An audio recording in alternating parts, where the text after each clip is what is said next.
Let me tell you why you're here. You're here because you know something. What you know you can't explain, but you feel it. You felt it your entire life, that there's something wrong with the world. You don't know what it is, but it's there, like a splinter in your mind, driving you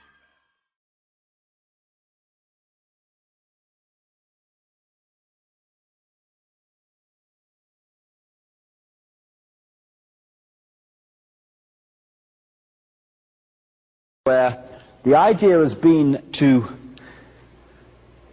turn us into left brain prisoners. Even conventional science accepts that the left brain is where we get intellect, logic, physical worldview. Can I touch it, taste it, smell it? Okay, it must exist. In the right brain, you have the bigger picture, the connection with the cosmos. That's where the artist, the inspiration, the creativity comes from.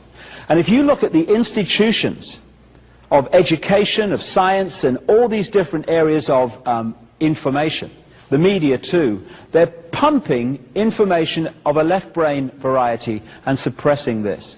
So you get a situation where what we call education works like this. Information is pumped into the left brain, most of it completely rubbish. And what people are asked to do, students are asked to do, is to hold that information there, and then when they get an exam paper in front of them, to regurgitate that onto the paper. If they remember it and put it there well enough, and repeat what they've been told, they pass the exam and progress. If they take that information in the left brain, transfer it to the right and start filtering it and questioning it, and saying, well, does it make sense? What do I think about this? And then tell the exam paper, oh, actually, it's a piece of shit, this stuff. Then they don't pass the exam, and they don't progress. The education system is completely built to create left-brain prisoners who are basically sponges of the official version of life. And if you're a scientist, for instance, you go through that, and then you go to your speciality in science, and you get more left-brain information. Same with doctors and all these professions. They're left-brain prisoners who cannot conceive so much of what I've been talking about here because they're imprisoned in the intellect. We can just balance those two sides of the brain, the intellect and the spirit, the mind and the heart, then suddenly we're transformed in terms of our perception of ourselves. Well, this is a symbol that kind of encapsulates, I think, how we are disconnected from who we really are, and the process that so many people are going through now to remove that division so we can reconnect. What you're looking at there symbolically is the, I call it lower vibrational emotional range. It's the range of frequency that resonates the energy within us to fear, to guilt, to resentment, to lack of self-esteem. And the more that we are manipulated to feel those things, and the more we manipulate each other to feel those things, the more what I call that cesspit vibration of low vibrational emotion gets more and more full and more difficult to get through, and therefore out to the multidimensional state that we can get into as we reconnect with the ocean, with the cosmos. And this is why when people start on this spiritual journey, my goodness me, I was there myself over the last 10 years or so, the reason that they start to realize when they start to walk the journey that all hell breaks loose in their life, that structures break down in their life, and they think, crikey, if this is spiritual. I remember me, when I started on this route, my life broke down in so many ways. I thought, if this is spirituality, you can stuff it. I don't want to know. But why is this happening? Why does this happen to people? Because, as I mentioned earlier, when you put out your intent, this is what I want to achieve, that intent energy will always draw towards us what we need to achieve that intent. Let me tell you why you're here. You're here because you know something. What you know you can't explain, but you feel it. You felt it your entire life, that there's something wrong with the world. You don't know what it is, but it's there, like a splinter in your mind, driving you mad.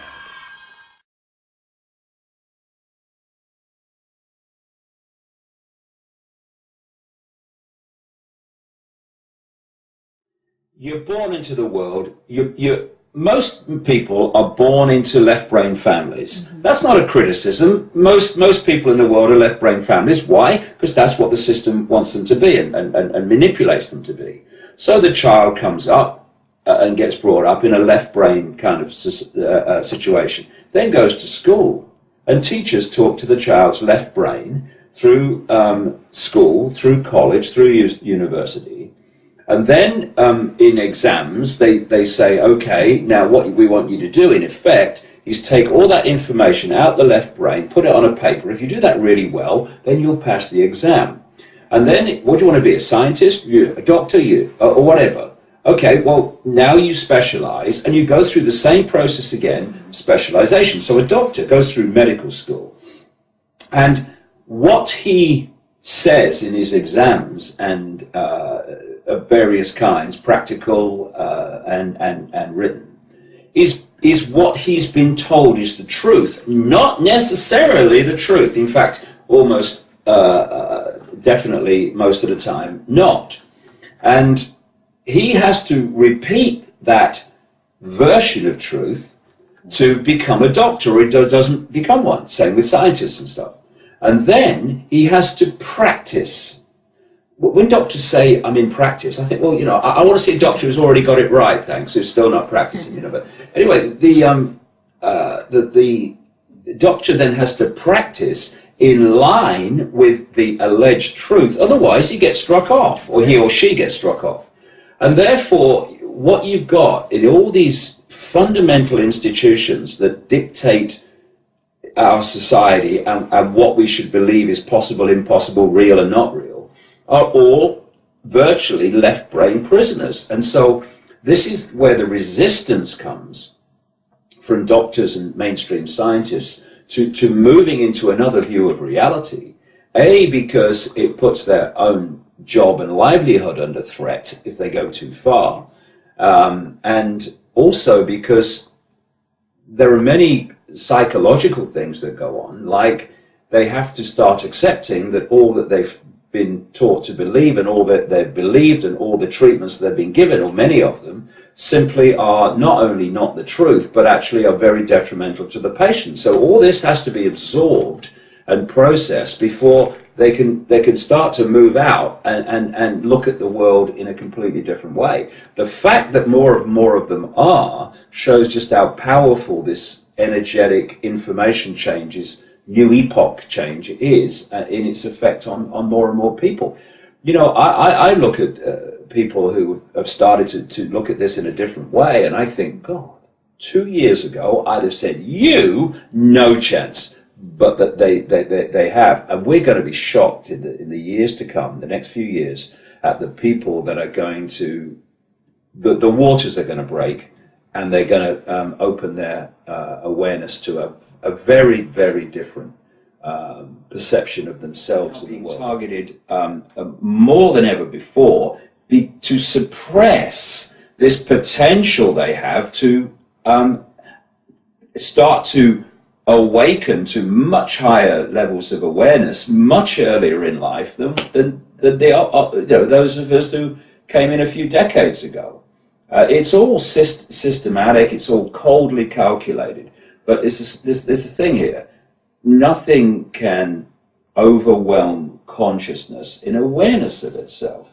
And there are, one of the great things is to go around the world and meet young people who in recent times have been through this trash of a system designed to put them to sleep, to distort their sense of reality, to distort the balance of their mental, emotional and physical, what we call physical state. And yet, there they are, awake, got it. And so the system is whistling in the dark, trying desperately to hold on to its epoch of control, an epoch that's dying as we look at it. So it can make things more difficult. You can't stop what's coming. It can't.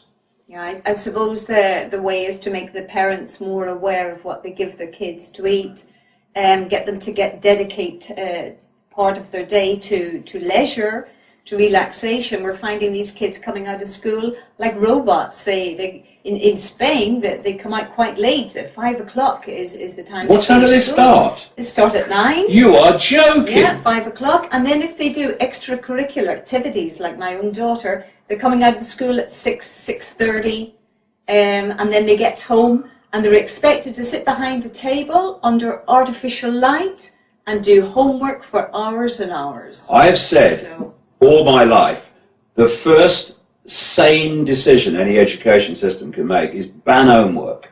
If you can't tell children what they need to know when you've got them for those hours every day, 5 days a week, then get another bloody job then. Yeah. The idea of homework is ludicrous. You know what we're looking at, right? This is the perception change that so many people, I think, need to look at so that they can be aware of their own situation. They think they're free, right? So let's look at the freedom of incredible amounts of people, even in the Western world. They get up in the morning. They have to get up at a certain time because they've got to go to work. Why have they got to go to work? Because the system has made their basic needs in life dependent on earning money. Figures on a screen that are created out of nothing by banks, and then we pay interest on them, figures out of nothing. And if we don't meet the payments because we lose our job because the banks have crashed the bloody economic system, the banks throw us out of our home. Hey, we're free, honey. And then they get in a car and they drive to work. And I've driven into Los Angeles with people every day for 1 week, and they were almost orgasmic when the traffic jam didn't start for another mile down the freeway that it normally does, right? And you sit there, and you get to work and you're tired, you have to get to work at a certain time, and then you're in prison all day because you have to do what you're told to do. You have to keep the bosses happy. You can't leave until a certain time, right? Then that's when they give you parole for the evening. And then you get in your car and you drive back and you're in the traffic jams on the way home. You get home, you're tired, you're frustrated, you're stressed, and then you have your tea. Then you watch the goggle box, the oblong hypnotist in the corner of the room. The television. And it tells you what to believe about the world and reality, and it overwhelming yourself. And then you go to bed. You take a sleeping pill maybe because you're so stressed you can't sleep. Oh, doctor, I can't sleep. Why is it? Because you're stressed. Why are you stressed? Look at your lifestyle, mate. And then you get up in the morning and you get in your car. It all starts again. Oh, he's free, he's got a good job, he has, well, all right. Now, another part of this daily ritual is you come home, usually late, so you spend very little time with your children, and your children, they've just come back from prison, because they left in the morning, about the same time you did, and they go to their prison called a school. They have to be there at a certain time. They then have to be told what to do and do as they're told all day, while they're told what to believe, lesson after lesson after lesson, by teachers who've been through exactly the same process as the children are going through, and now they are programmed to program the next generation. Then they leave school, they get parole for the evening, when the school says you can leave, and they then take home homework, so that when the little leisure time they might have, they are, as you say, sitting there doing homework. Now, what is this doing? All I have not described yet in the day of the children and the day of the parents, if you like, one thing that involved the right brain being accessed. It's all left brain stuff. And what is the greatest thing to open the left brain of a child? Play. Play. Creativity. Imagination. Ad-libbing. Spontaneity. Ad-libbing. Imagination. Play and all the rest of it. And what they're doing, not least in Britain now, they're trying to squeeze that point from birth to the first academic type lessons. They're trying to squeeze that period smaller and smaller and smaller. And I heard Obama last year, you know, this amazing intellect who can read words off a teleprompter, but he's a stuttering idiot whenever it goes down. And he said, to meet the challenge of meet the challenge of the global economy. Now, meet the challenge of the global economy. Where did the global economy come from that's challenging us to more work and more education? From the very people that are imposing this education and stuff upon us. And he said children should spend more time at school. And they should reduce the period in the summer when they have a break from school to do what? To play and ad-lib and open the right brain. So it's all systematic. And this is why I focus so much on the nature of reality and how we interact with it. Because when we understand the themes of that, the way the system's structured is it's like an open book. Yeah. It's structured to shut us down and stop us being the incredible awareness, consciousness that we really are. Yeah, they're keeping us on mind mode. We have to think, we have to plan tomorrow. They're getting us out of the present. Because I know when you say, like, kids are playing, they're happy, they're free, they're inspired, and you can only get inspired, which we call in spirit, when you're out of your mind. So when do these kids actually have time to play and be free? Because we know that we're tired as parents when we arrive home, the kids are tired, and that's just exactly. Who wants to do homework at 6 or 7 o'clock in the evening, you know, and the kids get cranky, and then that upsets mum and dad, and then it's just creating conflict in the family. Okay. So then all hell absolutely gets loose, yeah? So, kids, don't do homework. Nothing. Okay? No homework. No homework. Okay, let's have a revolution. No homework. If you can't tell us what you say we need to know, I don't necessarily agree with you. In fact, I don't. Between, like, what did you say in Spain? 9 o'clock till 5 o'clock? 9 o'clock to 5 minimum. And then homework. And at the weekends as well. Homework at the weekends. The thing is, what are we looking at? It's not, I'm going from home to school, is it? No. It's every now and again, I'm going from school to home. That's the relationship. No more homework. Tell them to stick it. Come on, revolution. Good bloody God. I mean, crikey, we're trying to bring our children up to be the full magnitude of who they are. And every day we say, goodbye, darling, and they go off to be suppressed in terms of the magnitude of who they are. Come on. We've had enough of this. When you flow with your intuitive knowing, you're flowing with the flow of synchronicity, where things just appear as you need them and want them and or whatever. And what happens with the mind, which is programmed by the goggle box, the television, and the education and all the rest of it, it sees everything in terms of limitation, conformity, acquiescence, and thus it's constantly trying to stop you following this intuitive flow. So once you say, okay, you have your say, fine, I've listened, I'm going anyway, then you start to break the stranglehold on our perceptions of low, limited mind over infinite consciousness, because we don't have to seek enlightenment. We are all enlightened. That's our natural state. What we need to do is remove the programmed barriers of vibrational layers of the onion, if you like, that stop the conscious mind being aware of its higher levels of awareness. And once that happens, your life changes. Yes. No more little me, no more on my knees to anybody. That all changes when your mind gets there. Well, world wars change worlds. And if you have a global agenda, then global problems allow you to offer global solutions. And if you look how the world was transformed by the First World War and the Second World War, the world was a completely different place after both of those wars.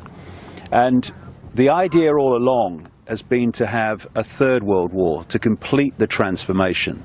into a global state with a world government and a world army dictating to the global population. And there was a letter, a controversial letter, because people dismiss it, but with the passage of events, it becomes more and more credible. And it was a letter written by a man called Albert Pike, who was a massive, massive Freemason in the United States in the 19th century. And it was to another Illuminati infamous character called Mazzini, Giuseppe Mazzini. And it detailed 3 world wars that would transform global society. And the first one described it in the terms that happened. The second one it described in terms that it happened. But, you know, you can say, well, it came to light later, so, you know, maybe they just put that in and faked the accuracy of the first 2 wars. So the credibility of what it said lies in what it said about the Third World War. And it talked about creating a conflict between the Muslim world and what it called political Zionism. And people will say, well, that's got to be a fake because there was no Zionism when that letter was supposed to be written. Well, this is an agenda that's projected a long way forward. This is why Aldous Huxley, Brave New World, and Eric Blair, George Orwell, 1984, who knew each other. Huxley taught George Orwell French at Eton College, where the royals go, and they knew each other and they became friends. And from the same sources, not least the Fabian Society in Britain, they understood the projected agenda. And we're talking there in 1932 that Huxley's book was published, 1948 that Orwell's book was published, and they are describing the society that's unfolding today at that time. And there are many, many other examples of people predicting the future who were insiders who have turned out to be incredibly accurate. So the idea that Albert Pike would know that this Zionist movement was coming and the establishment of Israel was coming is very credible when you look at the background evidence. And of course, Zionism was established not that long after this letter was supposed to be written. And so he was talking about the Muslim world being brought into a war with the political Zionism, what today we call Israel, and that this would, you know, in my terms, create a vortex that would draw in the world, in our terms, America, the European Union, NATO, into this war. And what you have now is a situation that this ISIS group has come out of nowhere, in effect, incredibly well armed, incredibly funded. I mean, I've seen figures like $2 billion at its disposal. And it's walking into towns in Iraq and taking them over. It's established itself at the key border crossings into Syria and into Jordan. And it's all happened really fast.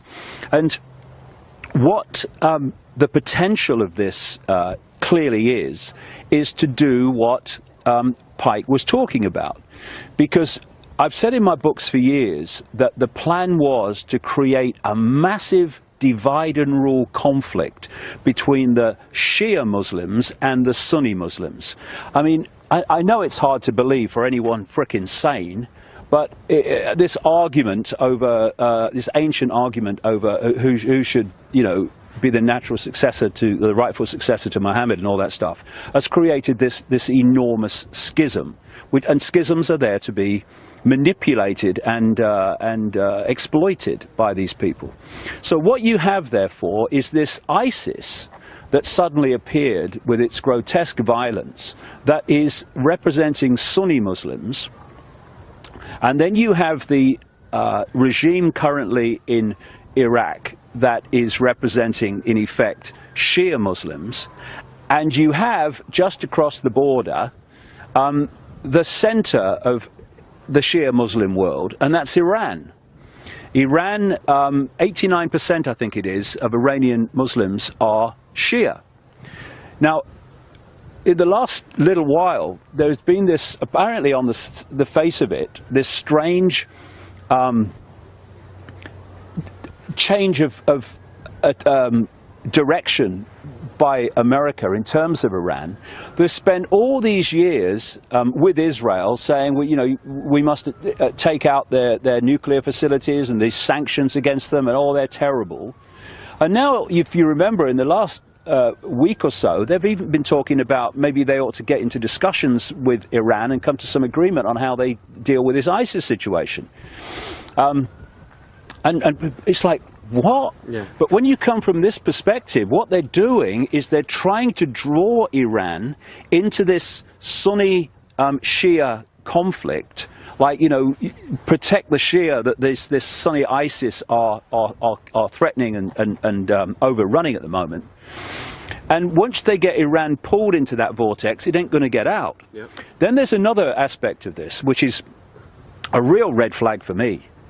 And that is, this ISIS organization is very extreme. And its very name, when you break down the wording, is describing its ambitions. And that's to take over Iraq, to take over Syria, and to take over what they call the Levant. And what does the Levant include?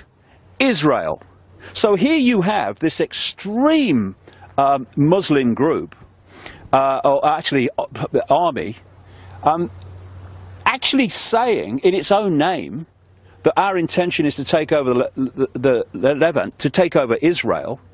And you'd think at any other time, even with a lesser situation, Netanyahu would be surrounded by microphones and he'd be saying, we must be protected, Israel is in danger. Instead, he's come out and said, oh, no problem, you leave them to it. America, no, don't intervene, leave them to it, don't let them basically weaken each other. And then you've got the United States, their reaction. I mean, it sums up the ludicrous nature of it, that John Kerry has gone to Iraq and he said, well, we don't know about bloody airstrikes because, you know, we might kill civilians. Well, that's never stopped you in the past, mate, has it? Or any of your predecessors. And what it seems to me as I'm reading this is that they're all standing off to let this ISIS get a big foothold in that region. And then if it moves to the point where it starts to threaten Israel, then the button will be pressed. Then the Americans and NATO will come in because they're committed to protecting Israel's security. And then you'll start to see why that sliver of land called Israel, with less than 8 million people, has one of the best equipped armies in the world and a nuclear arsenal. Yeah. Because what Pike was talking about was drawing all these different disparate groups in and creating this vortex of mutual self-destruction, which would change the war that would change the world, taking on from the previous world wars that changed the world, and then at that point their global fascist society would be brought in. No doubt justified by, we need a world government and we need a world army to stop this ever happening again, even though we who are saying that actually created it. And then you've got what I've been saying now way back in the 1990s. The idea is for this Third World War to involve Russia and China against the West. Yeah. Oceania versus Eurasia, yeah. Yeah, in the 1984 kind of scenario. And what you have now is the demonization of Russia. Have you noticed that? How suddenly we got the demonization of Russia? And what's opening up in the Ukraine, while all this is starting to go on in the Middle East, is another front against Russia. Because, you know, it's very easy to see how Russia can be pulled into this Middle Eastern conflict by supporting Syria, because destroying Syria is part of ISIS's agenda and American agenda and NATO's agenda. And also Iran as well. Yeah, and destroying Iran. Yeah, so and Russia would come out in support of Iran, and the same would happen with China. And so you can see how it's how the pieces in the game are being moved around to create the scenario that Pike talked about. A close aide of President Putin, who has special responsibility for Ukraine, has actually said this week that the United States is preparing for a war against Russia through Ukraine, and that what they plan is to try to take Crimea back. Now, you can have the odd bit of terrorism and bad things happen in Ukraine to Russian supporting people, and Putin can stay back and hold his fire because he knows what they're trying to manipulate him into. But if they try to take Crimea back, Putin's ego and Putin's pride will no way, I would strongly suspect, allow him just to let them do it. Exactly. And therefore, that if they try to take Crimea back, then what you're looking at is a war, or a calculated war against Russia. Yeah. And if you start a front against Russia on its borders, and then all this stuff going on in the Middle East, you are diluting Russia's impact on what's happening in the Middle East. Yeah. And it's all a setup. And when you have Saudi Arabia and Qatar, who are 51st states of the United States, there are many of those, mind, funding this ISIS and funding this terrorism, while the Americans, who could tell them to stop any time, are saying, are condemning the very terrorism that their 51st states are supporting. Well, the picture's so bloody obvious. It's a setup, Yeah. and it's a setup to attempt to trigger World War III.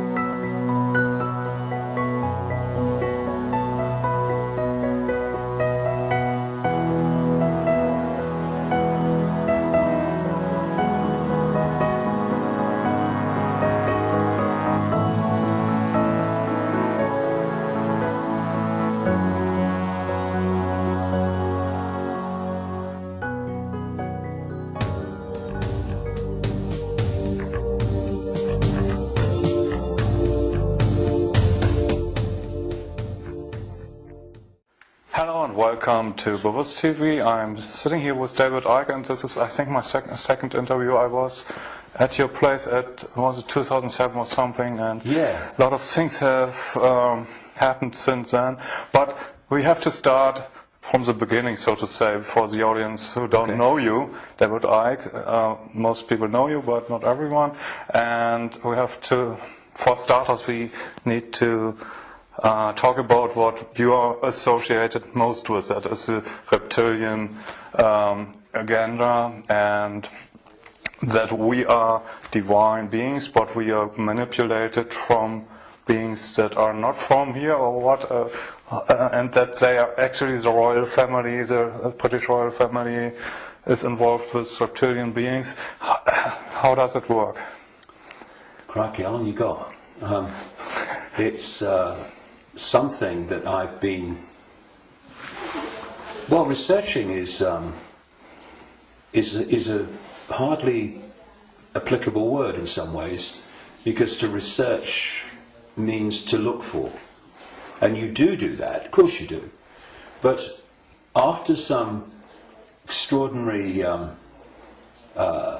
what people would call paranormal experiences in 1990 and 91, my life has become, since then, this synchronistic series of coincidences which have led me to, and even brought to me, really,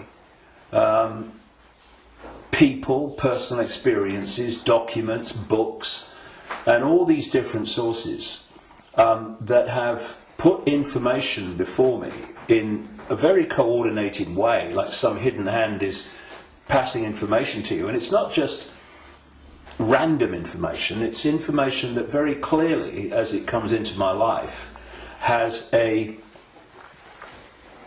direction.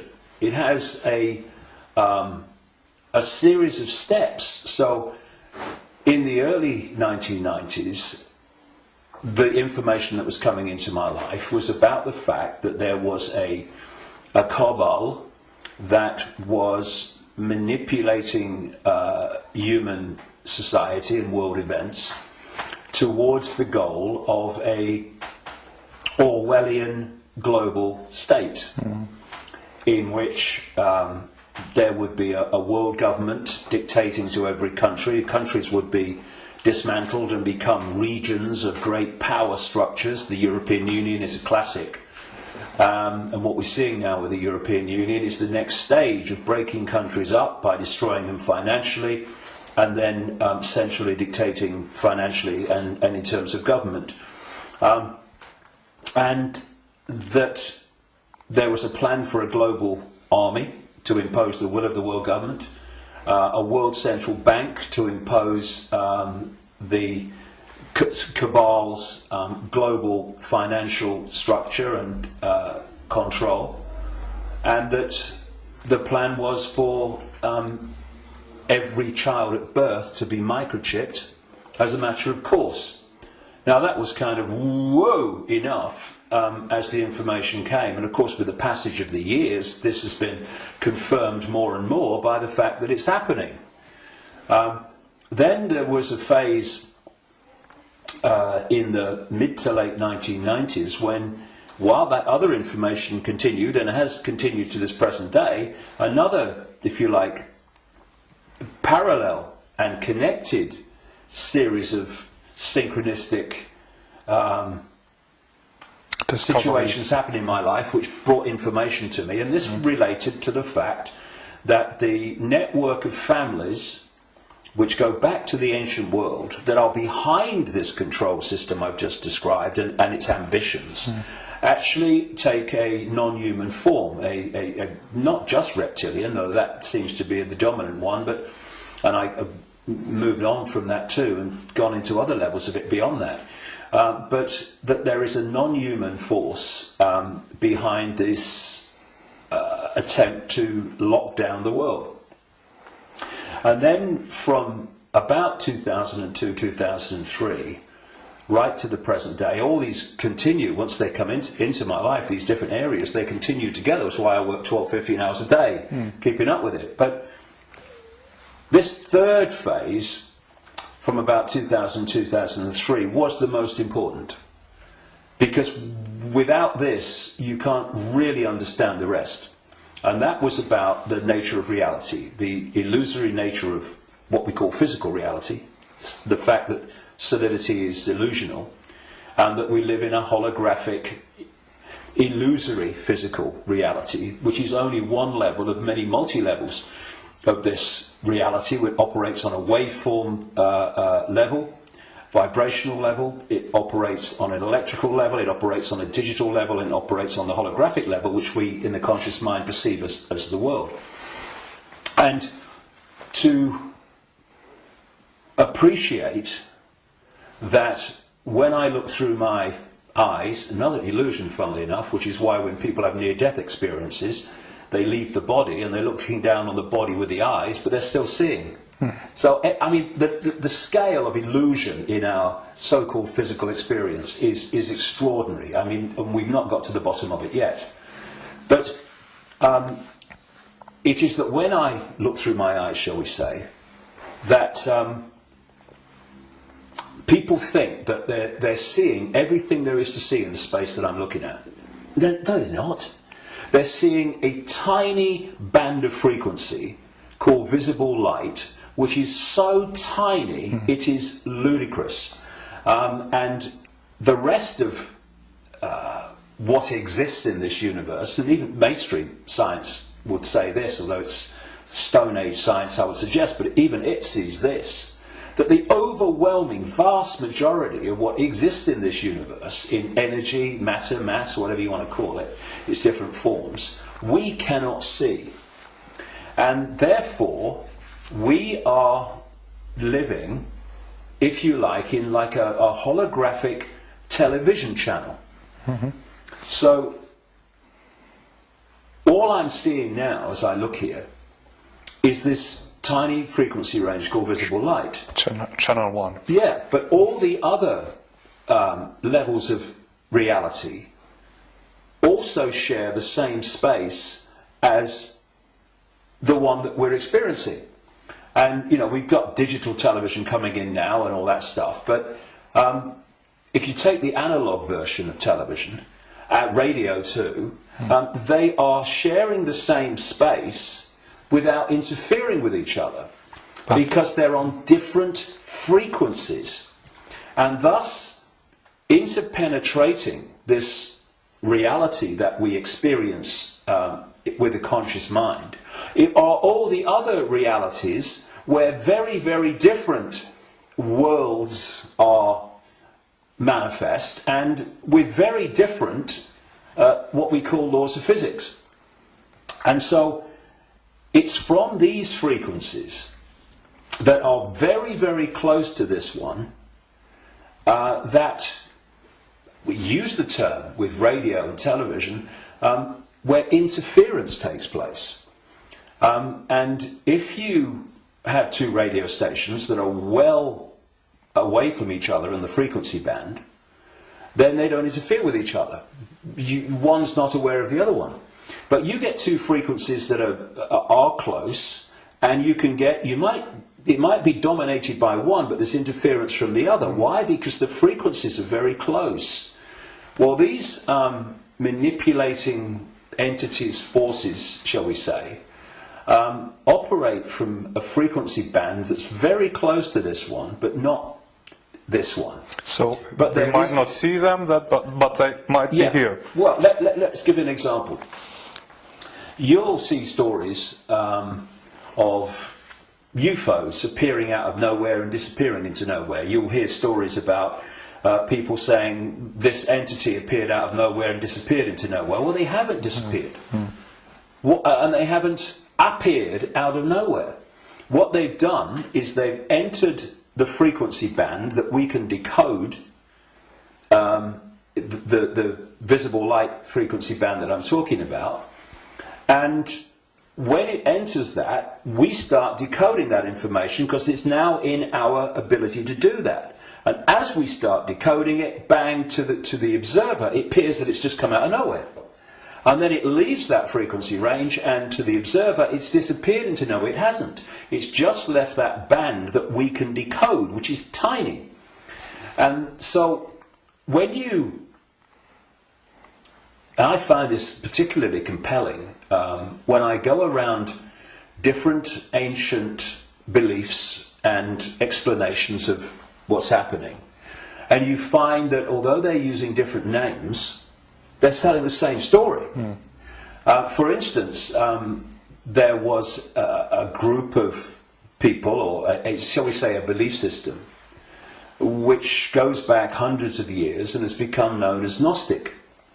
This was the belief system of people that ran the Great Library of Alexandria with Hypatia, who was slaughtered by a mob inspired by the Roman Church, because that library carried information and knowledge that would have, as it circulated, demolished the Roman Church's version of everything. And it was challenging the Roman Church version of everything. And what's interesting is whenever you come across the Gnostics' belief system expressing itself, you see it's followed by slaughter, suppression, and the destruction of that knowledge. So the Cathars in southern France were Gnostics in terms of their belief system. We'll go into what that belief system is in a second. And so, again, in went the church, and all these, people that kill for the church, and they destroyed the Cathars. It's, I think, 1244 was the last stand to the mountain fortress at Montségur in southern France, in the foothills of the Pyrenees. And again, it's not just we slaughter them, but we destroy their knowledge. But a fantastic thing happened in 1945 when a sealed jar of Gnostic writings, quite considerable writings, was found by a peasant in Egypt in 1945. And they describe much of the Gnostic belief system. Now, key in my interest, one of the things, of course, as a quick aside, they were telling a very different version of the Christian story. We might get into that because it's relevant. But the key thing for me was that around a fifth of these texts were about a phenomenon they called the archons. And the archons, these Gnostics said, were a manipulative force that operated outside of human sight, that was basically, as we would call it, an energetic form rather than what we would call a physical form, though it could manifest as physical form through holographic projections and stuff. And these writings even talked in their own way about the illusory nature of this reality. And they talked about the archons were the, if you like, like cyborg, we would call it, troops of something they call the demiurge. And the demiurge is what Christians call the devil and this negative force. And what these writings said is that this reality that we're experiencing was not created by some divine force. It was created by the demiurge and the archons, and it was a fake reality. And that they manipulated by accessing the human psyche and manipulating humans' perception of reality. And there was some very, very interesting things that they said about the archons. And one was that they lacked the ability to express the creative force. I would put it like this. If you gave them a blank sheet of paper and said create something like a reality, they couldn't do it. But what the Gnostic writings say is they're experts at taking something that already exists, like the reality before this hijack, as I would call it, the one we experience now, and twist it. They piggyback something already created and twist it. Something else, they said the archons did. And, you know, you're going back to something that's been estimated, I think, around 400 AD, these writings were buried. And that is that the archons parasite off everything. They parasite off human society in many, many different forms. And I read this stuff and I'm going, whoa, this is my own books over the years found in a jar in Egypt. Not all the detail of my books, but the basic themes, because it fitted totally. And then you go to the Islamic belief. And not just the Islamic belief, because this came from pre-Islamic Arabia originally. And that is the very considerable focus in Islam on energetic beings they call the jinn. And when you look at the jinn and you look at what the Gnostics said about the archons, hallelujah, hello, they're the same thing. And then you go around other cultures and you see the same recurring theme. And so when you look then at human society,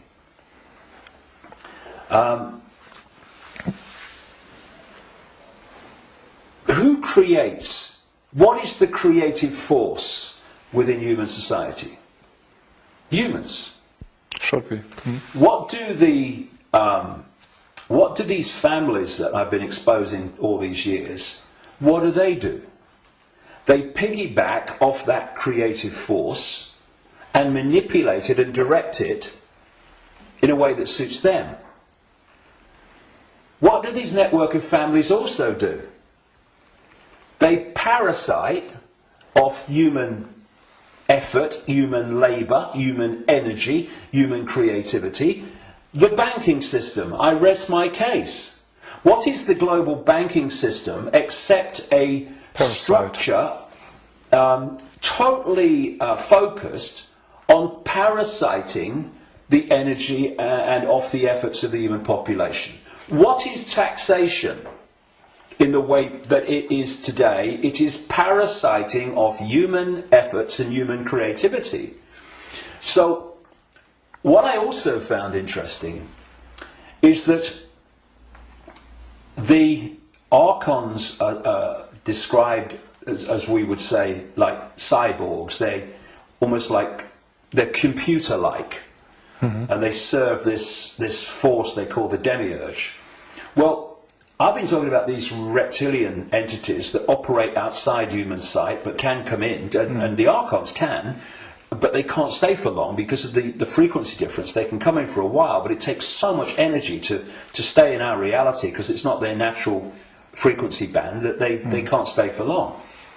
And what they've done, just as a quick aside before I continue that thing about the reptilians, what they've done is they have created a network of bloodline families going way back to the ancient world, which represent their interests with invisible light because they can't come here and stay for very long. So these families, where their outer human form, if you like, is operating within the frequency band of visible light, they are the archon representatives within human society.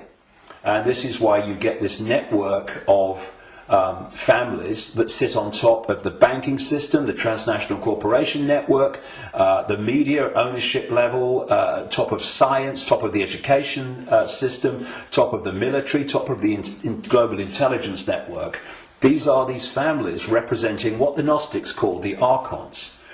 And I was just going to say a few minutes ago, when you look at how these archons are described, they're just like the reptilians that I've been writing about for years in terms of their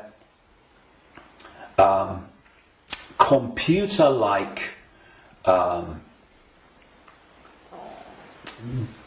structured to the point of obsession society, which absolutely knows its hierarchical place. Every level knows its hierarchical place in it. And it's very robot-like and computer-like. It's not a flowing creative force. It's very structured. Boom, boom. And that's how the archons are described. They have no compassion, no yes. I mean, empathy. The only one time I've taken psychoactive drugs in my life was in 2003 in a rainforest in Brazil when I took a rainforest potion called ayahuasca. And I went into, I had an amazing time. Some people have bad time on it. And for 5 hours, this voice, so strong when I went into an altered state of perception, talked to me so loudly and so powerful about the illusory nature of reality for 5 hours. And when I came back, and because I had instant memory of all of it, when I came back and checked it all out, you could see very quickly that mainstream science in all its different disciplines has shown that what I was told that night is true, but because the disciplines are kept apart and are war with each other for funding and precedence, that the dots never get put together because they're not meant to. We're not supposed to know what reality we are experiencing. It gives us too much power once we know. And this voice said to me at one point, a about when it's talking about the computer-like nature of these manipulators. If you programmed a computer to abuse a child, would the computer have any problem with it? No. Why? Because it would just decode the data and act in line with the data, the software program. And this reptilian force is very much like that. Very structured, very predictable. And interestingly, because most people don't realize this, but one of the most important parts of the human brain in terms of human behavior and response and reaction to situations is called the reptilian brain, or the R complex. And when you look at the traits of the reptilian brain within the human brain, of course other parts of the brain balance that out, or should do, but when you have more reptilian genetics, those traits of the reptilian brain are obviously more extreme and more pronounced. And one of this is mainstream science, one of the key traits of the reptilian brain is obsessive ritualistic behavior. And what is ritualistic behavior? It's following the same pattern, day after day, week after week, repeating repetitious behavior. Now, this is robotic. And so you've got the reptilians described in those terms, the archons described in those terms, etc. And these forces are different expressions and names for the same thing. Now, one of the manifestations of this network of bloodlines that represent this archonic reptilian force within human society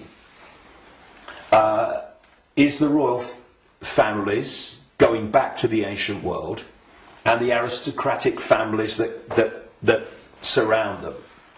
Why? Because where did the idea that certain bloodlines should be king or queen of a people, and you have this hierarchy, because this is the other thing about reptilian genetics and the reptilian brain, it's obsessed with hierarchical structures of power. Look at our world. Look at the royal families and the aristocracy. It's absolutely rigid with hierarchy. Everyone knows their place. You're a viscount, you're a baron, you're a lord, you're a king, you're a prince, and all this stuff. This is the human expression, or the partly human expression, because they're hybrids, of the reptilian archon obsession with hierarchical structure manifested in our world. Because what they're doing is bringing that archonic reptilian reality into our world and making our world like theirs, more and more and more. Now, we have this thing, of course, going way back, which goes under the title of things like the divine right to rule. And what is that? That's the right to rule because of your bloodline, because of your DNA. And we have the ancient emperors of China claiming the right to be the ruler because of their descendants from the serpent gods. And the association between the serpent and the snake with royalty and royal families and royal bloodlines, just follow it back. And so you look at these royal bloodlines that have come through, because what happened is that there came a time when the human population started to reject overt, in-your-face dictatorship from royal bloodline. And that you had that move where this force, not entirely, not least in Britain, moved into what I call the dark suit professions of banking and business and all the rest of it. And politics, and have gone on manipulating from that point of view. But some of them survived, like the British royal family. Now, if you want to see a group of people that are so obsessed to the extreme, not just with hierarchy, but my goodness me, they are. The whole British class system, as they call it, is based on, obviously, hierarchy, which is based on the head of state being the Queen. But you want to see a group of people who are obsessed with ritualistic behaviour, look at the royal family. She goes to the same palace at Christmas. She goes to the same palace in the summer. She goes to the same palace in the spring, and so on. And if you look at the royal year, it's ritualistic. It's a hamster's wheel, repeating. And then, and we've seen in the week that we're talking, 60 years, the Queen Elizabeth, 60th year on the throne, the Diamond Jubilee. It's really been in our face in the last few days, and I've watched as much as I can because I wanted to follow the ritual. But, you know, Britain is famous for what is called pomp and ceremony. You know, the guards in red jackets and black hats, you know, like, you know, need a haircut, marching up, changing of the guard, and then you've got people in breeches and all this stuff. It's unbelievable. But it's not pomp and ceremony. It is ritual, repeating ritual. So if, you know, I'm saying, and I've said for years and years and years, I've been saying it this week, as this is unfolded, that the British royal family, and the royal families of Europe too, but the British royal family is an expression of this hybrid bloodline which represents these other dimensional forces within human society. And I've described how these other dimensional forces operate, their mentality, how they structured. And you look at the British royal family alone, and it's absolutely a mirror of the very traits that the Gnostics, etc., have spoken of in terms of this archonic other dimensional force. You know, it's very challenging, obviously, for people that have not researched this and not been through the experiences that I've been through in terms of things that I've seen and things that I've experienced and things that I've read and researched. And also because from cradle to grave we are given a certain version of reality. Boom! You know, education system, peer pressure, media, all the way through, to actually go and encompass the possibility of what I'm saying. But you know, it's like Gandhi said, even if you're in a minority of one, and I'm not anymore, far from it, but even if you're in a minority of one, the truth is still the truth. And it's not, it doesn't become an untruth because people can't find the capacity to see it's possible. It's just, you know, people say, that's impossible, that can't be done, that's crazy. But what are they doing? They're just looking at something from a certain point of observation. And if their point of observation has been just to take in the programming that's imposed upon us from the first moment we become conscious in this reality, then they'll see it in a certain way and they'll say, that's crazy. But if you spend 22 years researching it, you're looking at it from a completely different point of observation, and to you, it's blatantly bloody obvious.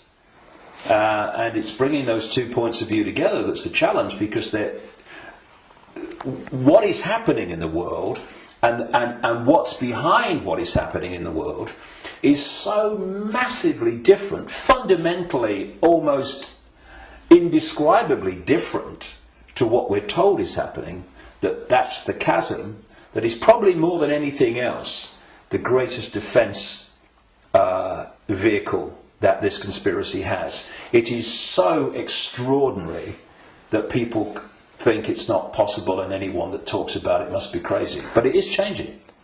All right. On the other hand, I just wanted to ask that people waking up and people are coming to your lectures now to the thousands, and you have full halls, and you want to do a big event in the Wembley arena with probably thousands of people. So it's important, if you know all these things, that they're pretty frightening, that we are being manipulated for thousands of years. On the other hand, we are divine consciousness, you said, and we just have to change our perception. What can we do now that we know that we are being manipulated? How do we get out of it, and can we get out of it? Well, you have to go deep in the rabbit hole for this, and of course you're constantly going deeper or trying to go deeper, but see, there are many aspects to this. When again you scan the ancient world, including texts that came through to be things like Genesis and the Bible, there is another common theme, and that is that there was an interbreeding. I'm sure it was direct interbreeding, but interbreeding. There was genetic manipulation of the human form, and this is my view after 22 years of researching this and the information coming to me. Before this force hijacked our reality, humans were very different, and it's so different. I won't call them humans, I'll call them earth people. And they were a heart-centered society, in the sense that, you know, we have this holographic body, and interpenetrating all the different levels of the human form, energetic and holographic, are vortexes that have become known as chakras, wheels of light, as they call them in Asia. Vortexes which interpenetrate these different energy fields. And it seems there are 7 basic ones, foundation ones, many others, but foundation ones, going up through the human form, and this one is the key, the heart. This vortex connects us to way out there, to far higher, more expanded levels of awareness than anything else. And the organization, there's an organization in America, it's called the Institute of Heart Math, and they research the power of the heart. Heart math. Yeah. Sounds good. And they have, they've been doing it for a long time now, they have found that the most powerful electromagnetic field in the body field of electromagnetic fields is the heart. There are more nerves going from the heart to the brain than coming the other way. And that when the heart energetic field is in what they call coherence, in other words balance, and connects in coherence with the central nervous system and the brain, that trinity, if you like, when it comes into harmony, takes the person into a much higher level of awareness and consciousness. The key is the coherence of the heart field. Once you knock that out, you knock everything out, and what's left then as the arbiter and decider of reality? This.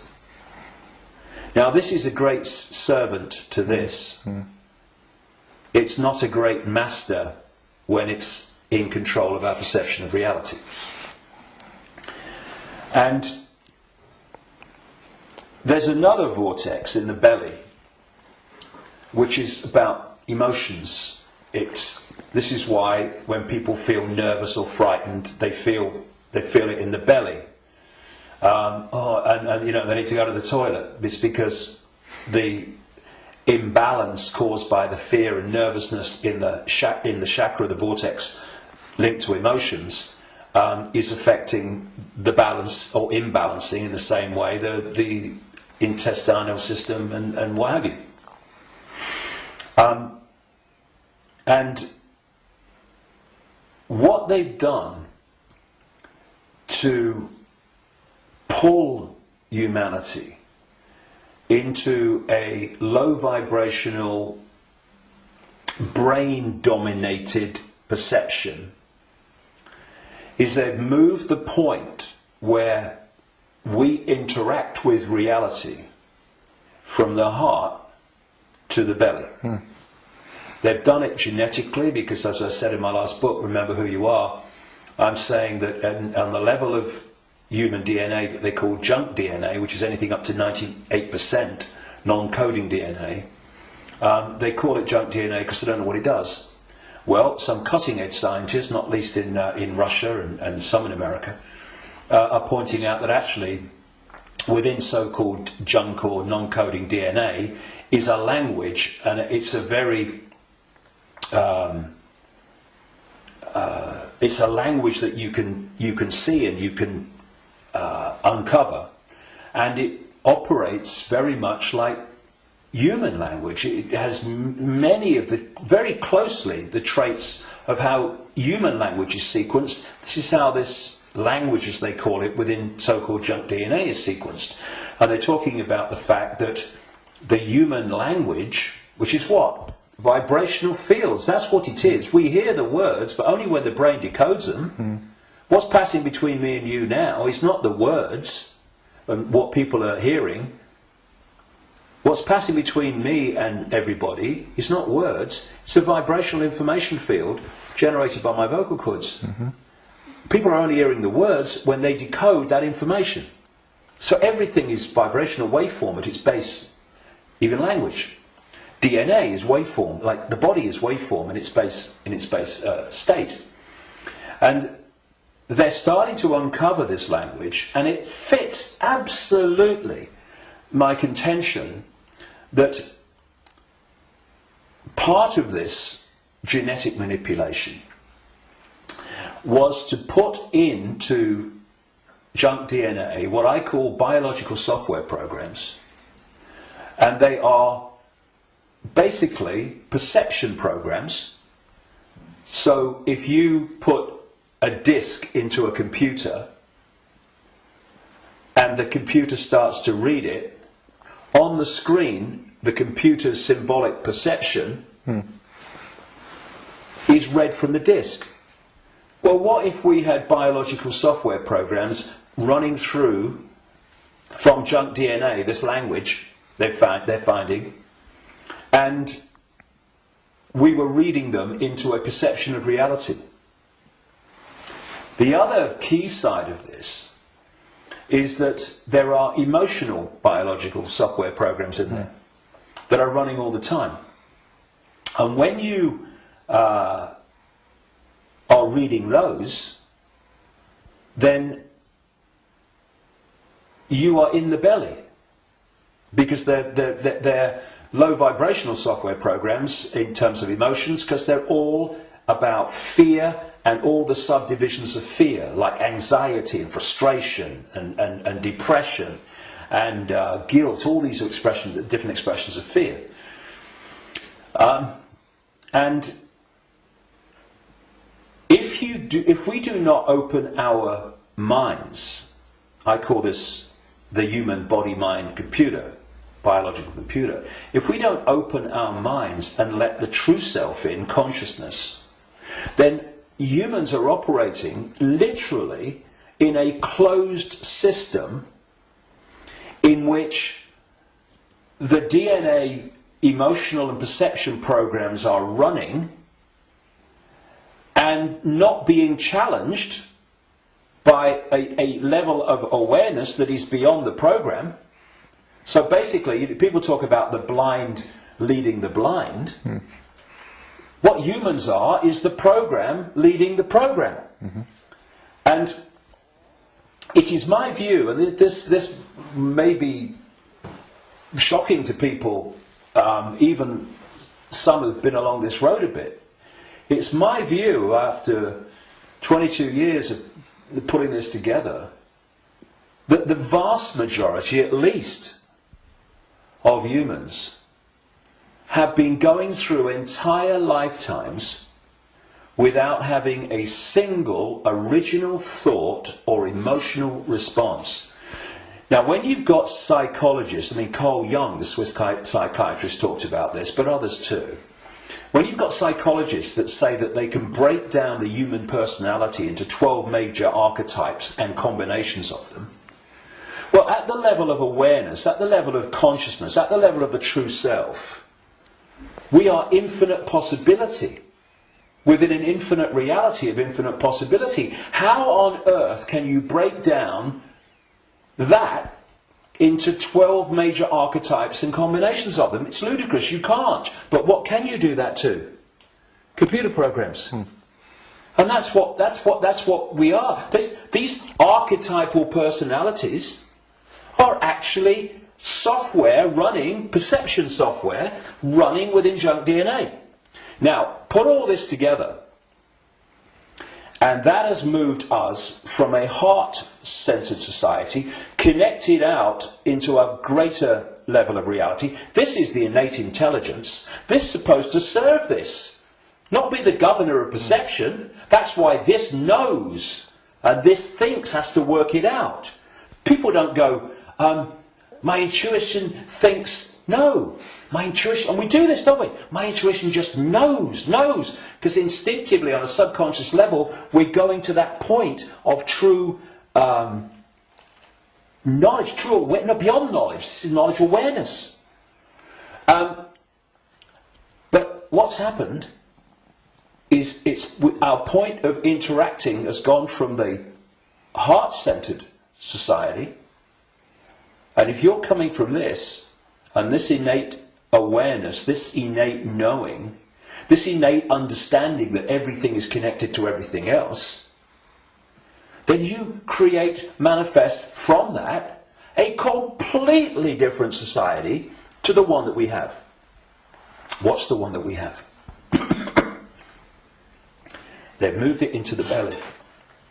Humans now, gold. I've got a cough.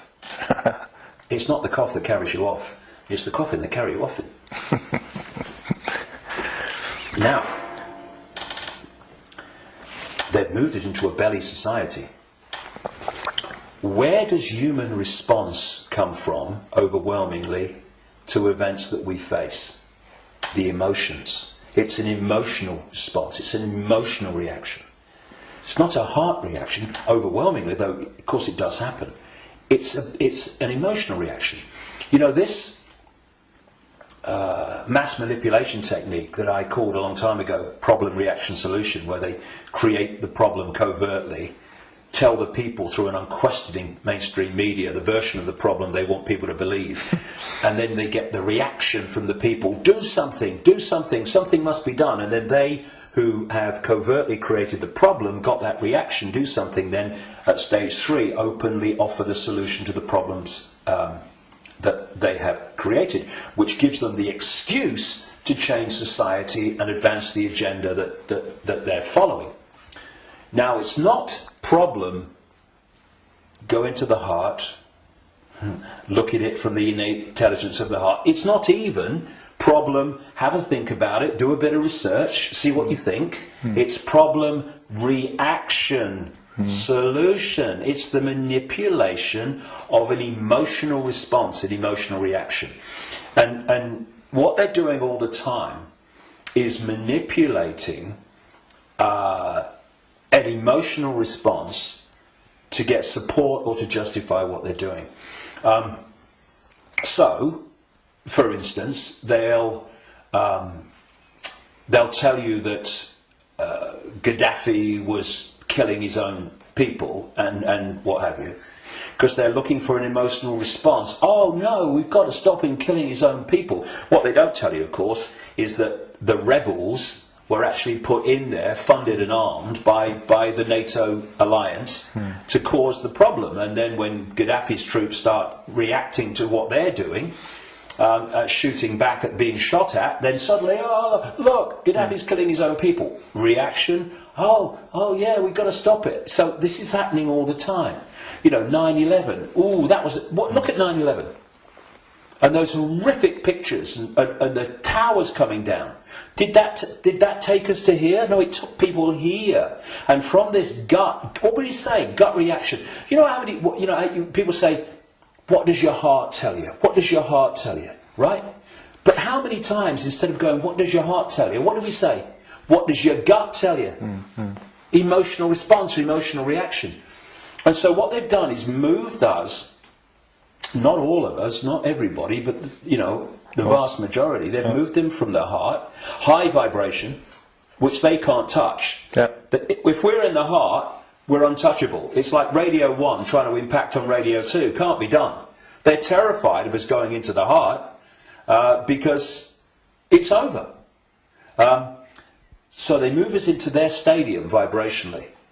Because not only do they manipulate human response through emotion, they feed off human low vibrational emotional energy. They've turned us into their energy source, because they're an energetic source basically at their core. Well, we all are, but they're much more energetic than we are, because we're much more aware of the holographic, the so-called physical. And so when we eat food, we think we're eating physical food. There is no physical. We're eating holographic food. But the foundation of that food, which we decode into some kind of illusory solidity, is actually a waveform information field. All that these entities do is they feed, they get their energy source, not from a sandwich and a cup of tea, but directly, energetically. They absorb energy in its waveform. And so when we generate low vibrational human emotion, that emotion is resonating within the frequency. That's why we can't see it. We can feel emotion, but we can't see it. Because it's vibrating within another frequency band beyond visible light. And that's the frequency band that these archons, reptilians, overwhelmingly operate in. So every time we generate fear and all its offshoots, we're feeding them energetically. So you get a war, a 9/11, a global war, and you get an economic crisis where parents now in Greece are giving their children away or selling their children because they can't afford to feed them. Can you imagine, in that one incident with one set of parents, how much is generated here emotionally from the horrific? I can't even think about it. Imagine what it must be like. And that's just two parents. You get that operating. Look at the world. Look at the world every day. All over the world, in all its different expressions, how emotional energy is being generated and produced by the circumstances that society has been structured to create. It's an orgy of energetic vampiring. When Morpheus in the Matrix held up a battery and said, the Matrix is a computer-generated dream world made to turn humans into one of these, that is a profound truth, because that's what we've become. Not so much batteries, though that was a good symbol, but actually generators, power stations, generating this energy.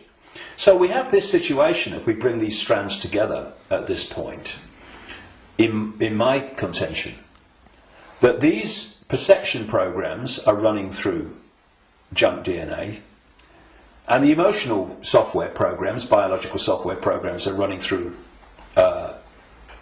non-coding junk DNA. And as those programs are running, and as society is structured so that it generates situations, in computer terms, data, that trigger those programs and bring them to the surface where they're more impacting upon our behavior and responses, you are locking humanity into this closed system where the program programs the program, and you're also pulling people from the heart, high vibration, down into low vibrational belly emotional vortex, which is pulling humanity into the predator's vibrational stadium, and in doing so they are able to trawl and vampire the energy that that emotional state and response is constantly generating. Now, I've talked for a long time from your question, what can we do? Because that background, I suggest, was fundamentally necessary. So what do we do? What can we do? It might sound trite and all the rest of it. I mean, because what we've got to do, of course, is we've got to stockpile weapons. We've got to create human armies to fight against them, and we've basically got to try to do all the things to them that they do to us, right? And where does that take us? First of all, it makes us them. And secondly, if we go down that road, will do what? Will produce more and more and more of this low vibrational emotional energy in the hatred and in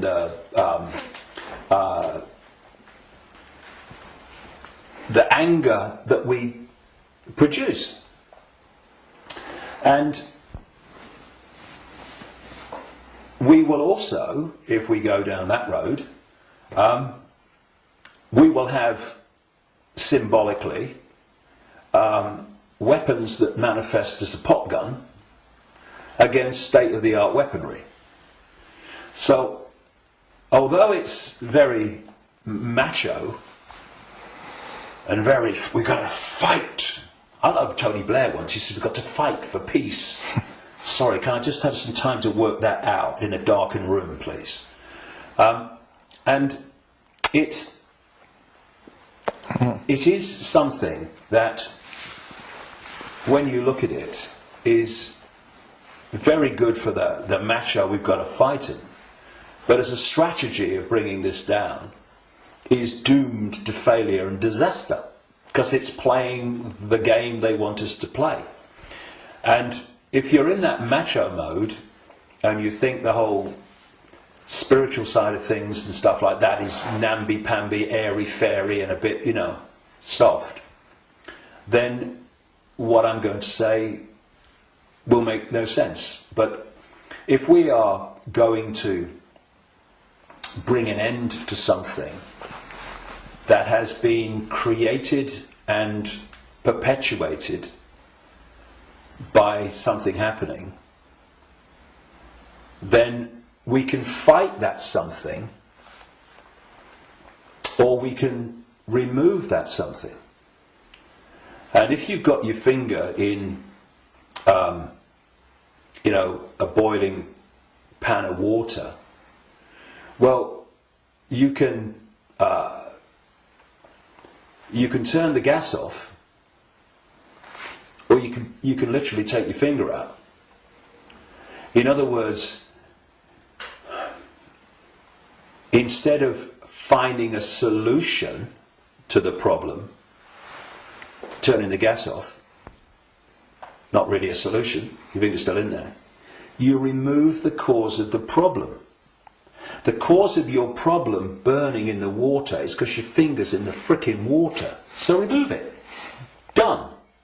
And if you look at any situation that we want to change, you will always find that removing what has caused the problem is always far more effective than finding a solution to the problem that you've caused.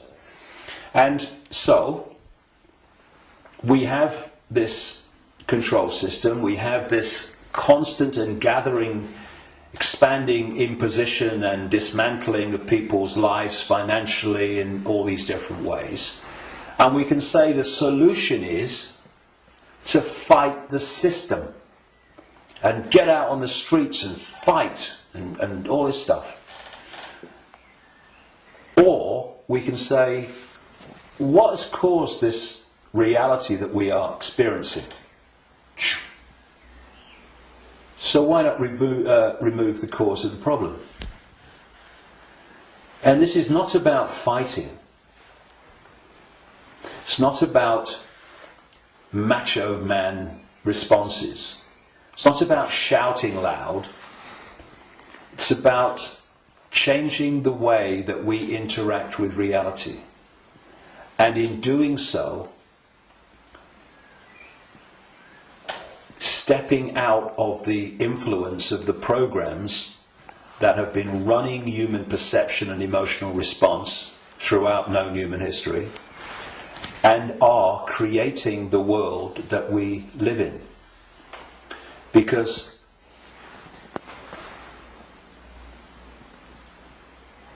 if I go back to what the Gnostics said about the archons, they have no creative energy. They can't make things happen. But we can. We can, yes. Which is bringing us to an interesting point. We can manifest. What this manipulative force has done has programmed humans to use that gift of manifestation to manifest what they want. And so, if we manifest from our perceptions of reality, then manipulate their perception of reality, and they'll manifest what you've manipulated them to perceive as reality. So, I see people challenging war and conflict when their own lives are full of conflict. Now, we live in a holographic reality at this conscious mind level, and there's a very unique and fascinating trait and characteristic of holograms and holographic reality. Every part of the whole is a smaller version of the whole. So if you take, for instance, in the holograms that you buy in the shops, if you take the waveform holographic print, which is on the print in waveform information, and you cut it in 4, and you fire the laser which reads that information in effect and brings the three-dimensional holographic image projecting from the waveform information on the photographic print. If you cut that into 4 and put a laser to each 4 pieces, you will not get a quarter of the whole picture. You'll get 4 quarter-size versions of the whole picture. And this is why, or explains why alternative forms of healing, like reflexology and acupuncture and others, can find points on the ear and the feet and the hands and all different parts of the body that relate to the body as a whole. Thus, reflexologists can work on a part of the foot and impact upon the heart or the liver, depending on where they're doing it. And I've known and talked to reflexologists and people like that over the years, and they know it works, but they're not sure why it works or why there are points on the foot and the ear and everything that relate and impact upon. Well, it's simple when you realise that this reality is holographic, because every part of the whole is a smaller version of the whole. The body is a holographic manifestation, it's a hologram. Thus, every part of the body must be a smaller version of the whole, and that's why all over the body, in all the different parts, you can find points that relate to the whole body. In the same way, if we have conflict in our own lives on a so-called individual level, and this is going on all over the world in all these different societies, I mean, and it is, then that's a smaller version of the whole. And a hologram moves both ways.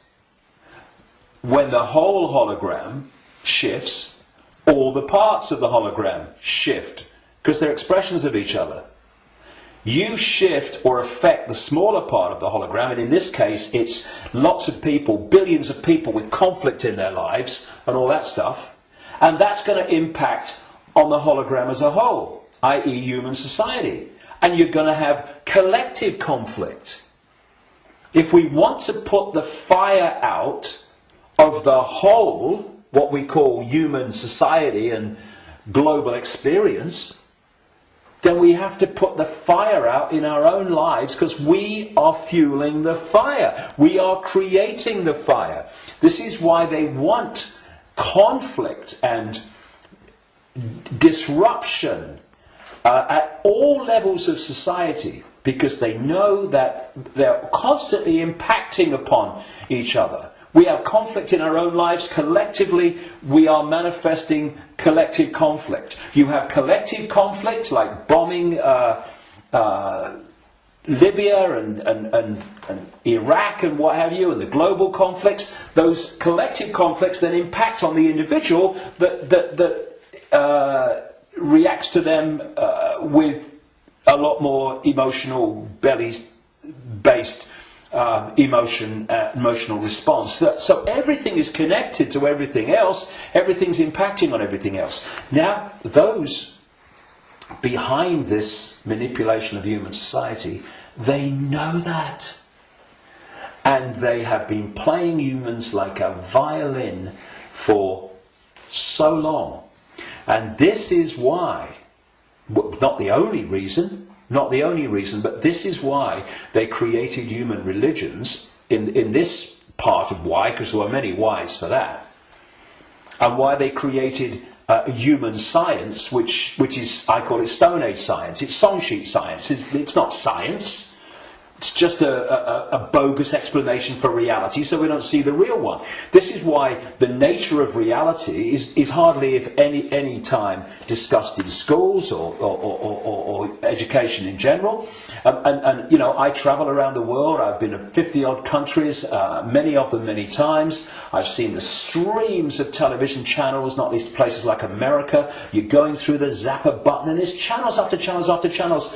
I have never seen one that was asking the question with an open mind: who are we? Where are we? What is reality? Now that is ludicrous. I mean, we have a situation where probably the vast majority of people go through a lifetime, until they come to the end of their lives and they're thinking, you know, where do you go? Who don't even think about, who am I? You know, you say to them, who are you? Oh, I'm Charlie Jones. I drive a bus. And they'll tell you your family history, they'll tell you their life history and all that stuff. That's not them, that's their experience.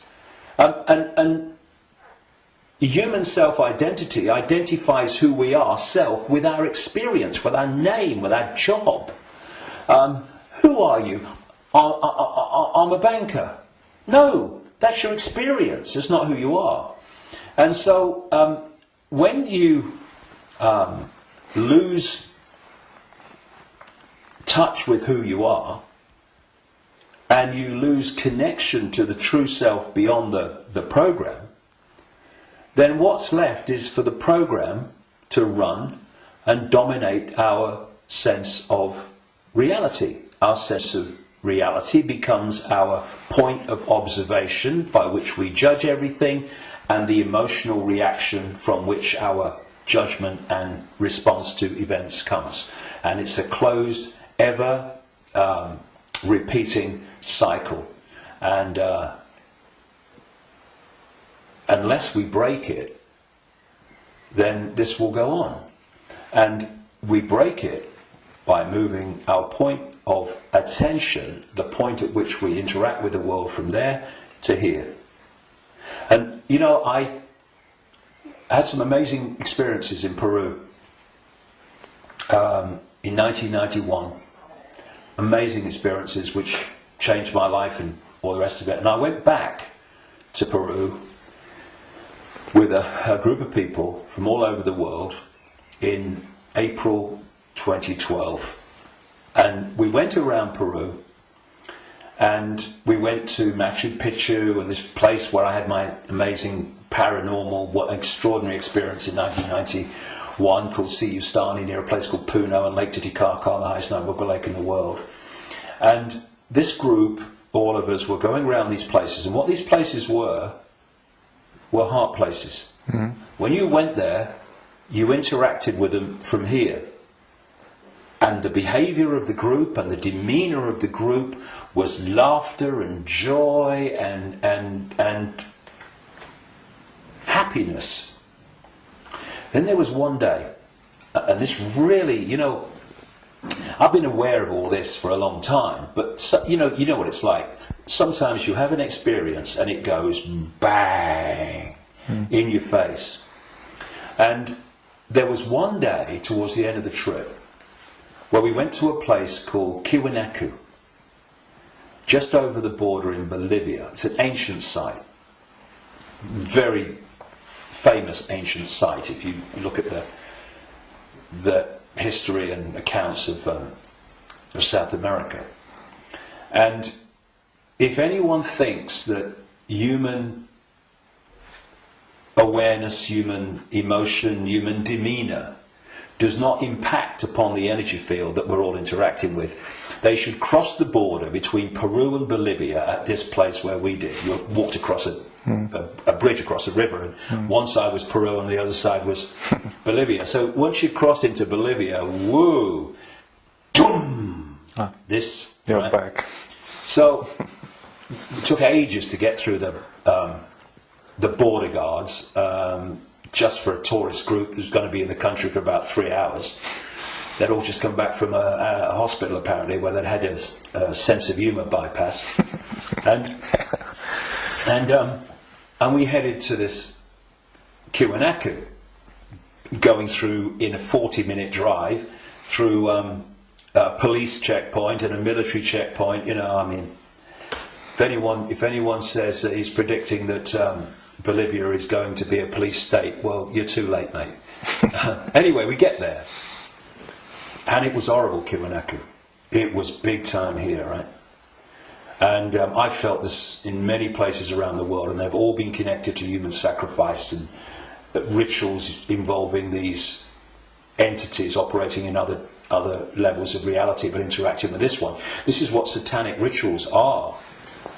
They're the interaction. This is why they do certain things and repeat them. They're creating an energetic environment which allows interaction and even the manifestation of these entities within the rituals. This is what sacrificing to the gods was all about in the ancient world. Because when you sacrifice someone, the people doing the sacrifice, they drink the blood and eat the flesh, which is what this whole Roman Catholic thing is really about. Drinking the blood of Jesus and eating the flesh, that's just a mild bloody cover for what goes on in the background. But on the other levels of reality, while this is going on, these entities, perceived as the gods, are feeding off the terror of the victim. Right? This is sacrifice to the gods. Anyway, we get to Tiwanaku, and it was that kind of energy. Ooh. But what I noticed was the demeanour of the group changed. People weren't happy. They were not in a good space. And there was this lovely guy, Mark, a lovely Irish guy, and the change in the behaviour of the group was so pronounced that on the way back, which we got back into Peru, where everyone started getting a bit happy again, I asked people if they wanted to go on the microphone on the bus and explain, their experience. And Mark said, and Mark was a lovely, lovely guy, all laughing and dancing and all the rest of it, all the way through Peru. And he said, when I was at Tiwanaku, he said, I just wanted to shout abuse at anyone that got in my way when I was trying to take a picture. And I just felt so different. And I won't labour the point, but having, you know, seen it and experienced it and seeing the response, you could see Peru, what a world that would be. And then Kiwanaku, the world that we have today. And we really got to move to here. And I would say to people, it's a challenge in this world, because everything, virtually everything in this world is designed to push you here. So when you're responding from a belly emotional point of view, and you can do it with your mind, with your consciousness, you just move. It's moving your point of attention. That's what it is. You move your point of attention, and you move it here, and feel that point of attention here, not here, and you'll see the situation you face. I know, because I've done it myself, and I've talked to others about doing it, and they have, and they say, yes, it does work.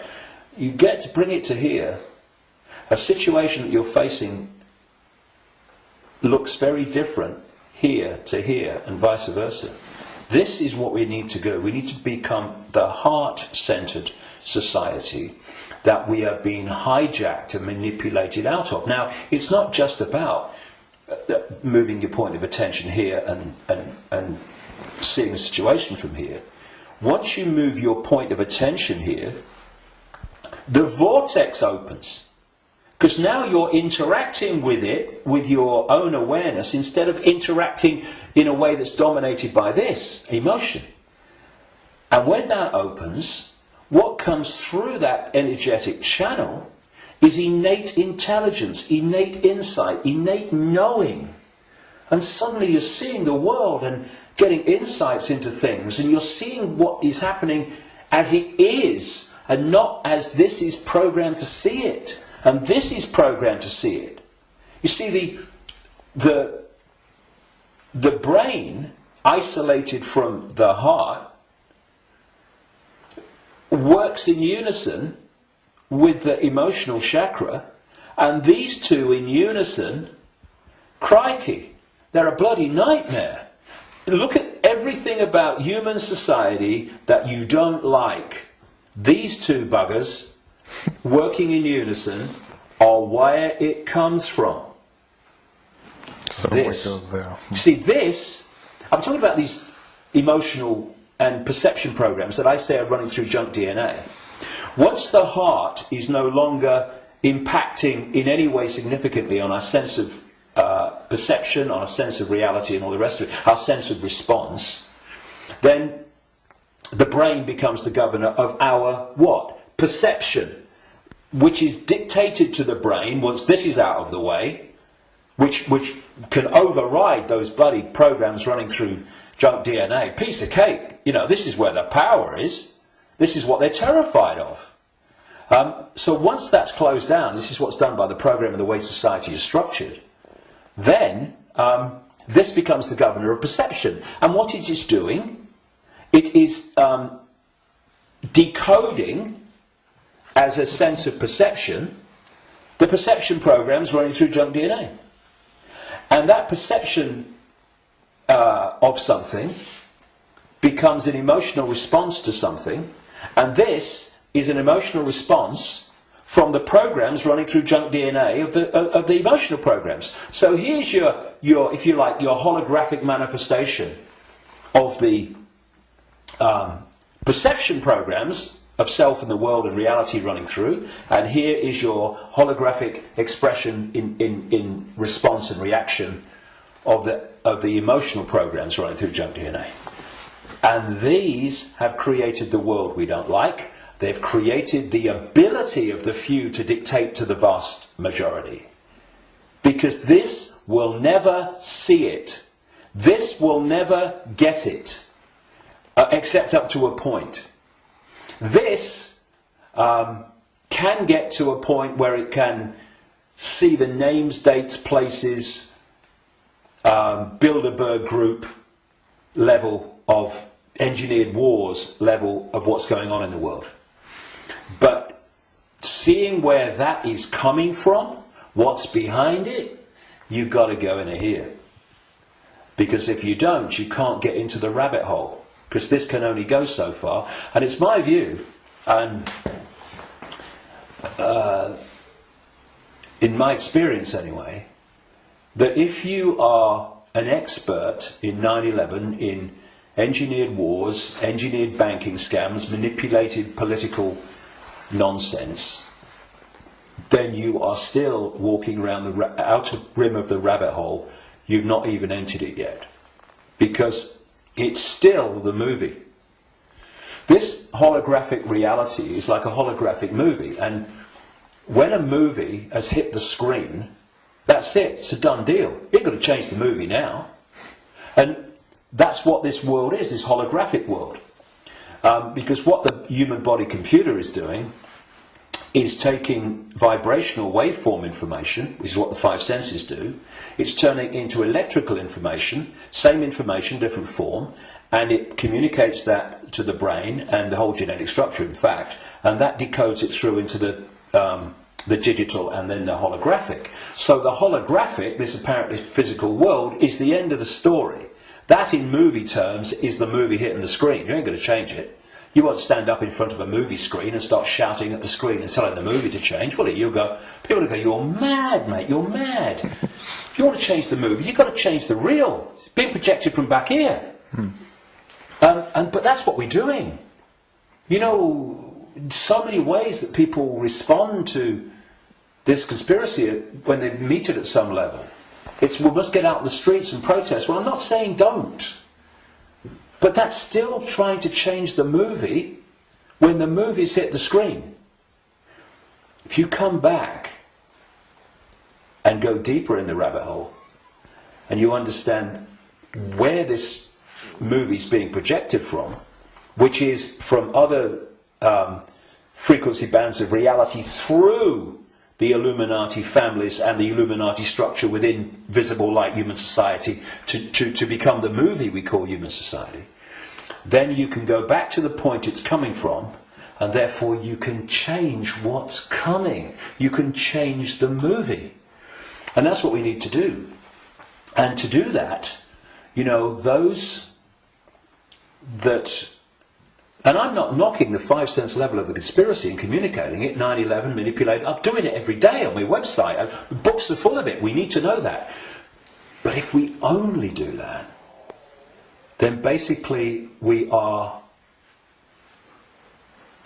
seeing the outcome. We are not seeing the origin. And you cannot change an outcome without changing the origin. When I look at so much conspiracy research, good luck to them. You know, everybody that comes and does this, hallelujah to you. Good on you. But there comes a point where we know how the system works in the holographic world. I mean, what's left? Finding out what size shoes Henry Kissinger takes. Yes, on a daily basis as it unfolds, we need to, you know, keep with it. But, okay. But are we going to become recorders of our own enslavement? Oh, see, I told you they'd do this next. Look, they're doing it. If we do that, we've moved from not knowing that the prison's being built around us to seeing the prison being built around us. But there's a common theme between the two of them. The prison's being built around us. And that's fine if people want to do that only. I'm not saying don't do it, but to do it only and ignore where it's coming from, therefore the solution or the removing the cause of the problem. The people who only do that will record and record and record and record their own gathering enslavement and the enslavement of humanity until we wake up. Would you come with me, sir? I ain't waiting for that. We need to change where it's coming from, and for that, there are some major challenges for those in the conspiracy research arena who are dominated by a sense of patriotism and dominated by a sense of a religion. Because patriotism, in the sense of, I'm not saying don't, love your country and love your culture, nothing like that, but patriotism in the sense of self-identity, I am an American, I am an American patriot. No! That is your experience. What you are is infinite awareness.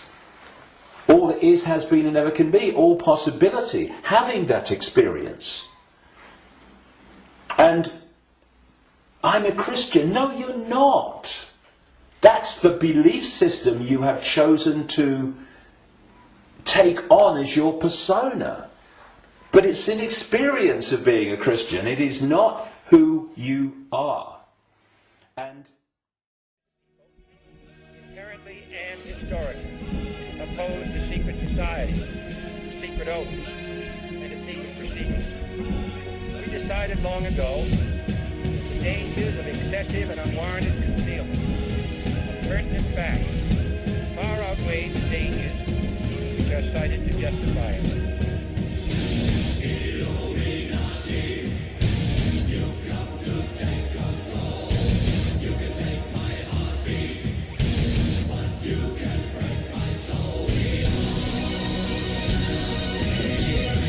Face the facts, join our hands, make a stand. It's time to gather plans, get the shot, take the chance. Till there is no one left, stay correct to the death. They can't ever break a freedom, we will never let it. The corrupt politics is killing the system. Cynicism is it, and it's everything that you witness. They tell you what to think, make you believe that they're the realness. They feed us full of lies, and yet we always forgive them. It's all conspiracy, and if you're feeding into it, you're the puppet. The government's pulling strings from above you. It's time for the introduction to truth, and let's start a movement. We've all been brainwashed, they believe that we all are stupid. We believe in what we see and whatever our ears are hearing. But if you look close, listen, gather your own opinion, you'll understand all the lies, lines, and what's between them. This word is not your oyster, this word is a fucking prison. Come on!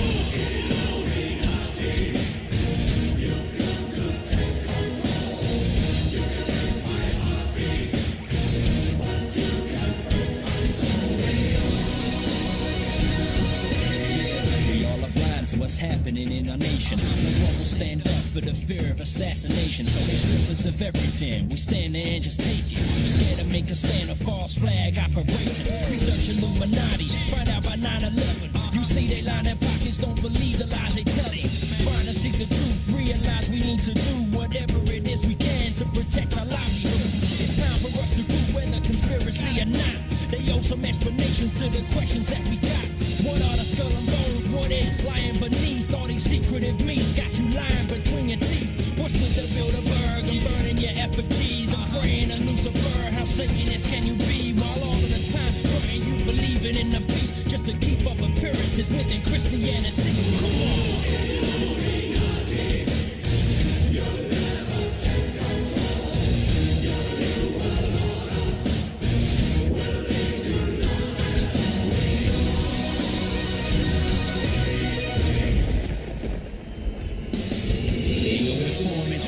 Stay strong when they try to shut us down or turn around, let us storm them. We got the warnings, let us march from the morning through the night. We gon' fight and close the eye and overthrow all these damn secret societies. Why we gotta stand for the new world proprieties? The evidence is clear, we're naive to the lies. Illuminati wolves killing sheep in the night. When will we learn? When will we see what is right underneath all our eyes? This whole time realize we've been deceived and they're trying to deplete us. They brainwashed our minds, may our souls stay free from corruption. Never trust them, let them get ahead. Even if we can't march to the very end. Nevertheless, let them know we will never rest. Till I bid him, I beat to them, not to the head. Come on! You'll never take control. Your new world order will lead to none at all.